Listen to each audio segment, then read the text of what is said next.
Mickey and friends. Donald takes flight. Daisy, I have a surprise for you, said Donald Duck one clear spring day. I've been taking flying lessons. That is a surprise, said Daisy Duck. Donald took Daisy to a nearby airport. On the runaway sat an old-fashioned plane with the open-air seats.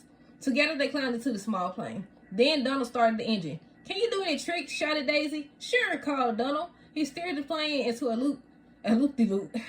You're a very good pilot, Donald. Daisy cried, clapping her hands. Donald was so proud of himself, he decided to fly out to sea. Before long, however, the plane's engine began to cough and choke. Uh-oh, Donald said as the plane began to drift toward the water. Is anything wrong? Asked Daisy. Donald knew they were running out of gas, but he didn't want Daisy to find out. Everything is fine, Daisy, Donald said nervously. He looked down and saw something floating below them. It looked like an airport runway. But what would a runway be doing in the middle of the ocean? As the plane drifted closer to the water, Donald realized he had no choice.